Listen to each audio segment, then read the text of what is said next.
సమస్యలపై ఈ నెల 8వ తేదీన నిజామాబాద్ జిల్లా కలెక్టర్ కార్యాలయం ముందు ఒకరోజు జిల్లా వ్యాప్తంగా స్కూళ్ళల్లో పనిచేసే కార్మికులందరితో మెరుపు సమ్మెకు పిలుపునిస్తూ ఉన్నాం.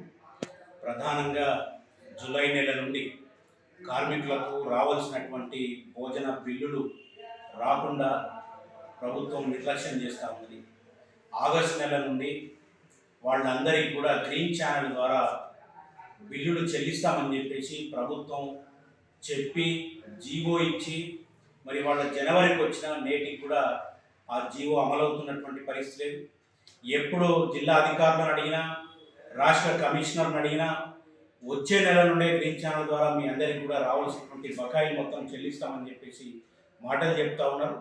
చేతల్లో మాత్రం బిల్లులు రాకపోగా ఇవాళ గుడ్డుకు సంబంధించి ప్రభుత్వం చెల్లిస్తున్నటువంటి రేటు 6 రూపాయలు, కానీ మార్కెట్లో ఉన్నటువంటి ధర 8.5 రూపాయలు ఇవాళ మార్కెట్లో ఒక గుడ్డు ధర పలుకుతూ ఉన్నది. మరి 8.5 ఒక గుడ్డు మధ్యాహ్న భోజన కార్మికురాలు ఒక విద్యార్థికి పెడితే 2.5 రూపాయలు వాళ్ళు నష్టపోయేటటువంటి ప్రమాదం ఉంది. మరి ఈ పరిస్థితుల్లో వారానికి 3 రోజులు గుడ్లు పెట్టాలని చెప్పేసి హెడ్ మాస్టర్లు ఎంఈఓల ద్వారా ఏజెన్సీల మీద ఒత్తిడి తీసుకొస్తూ ఉన్నారు. వాళ్లకు దాదాపు మన జిల్లాకు 8 కోట్ల రూపాయల బకాయిలు ఇవాళ డ్యూ ఉన్నది, వాళ్ళకి రావాల్సినటువంటి పరిస్థితి ఉన్నది.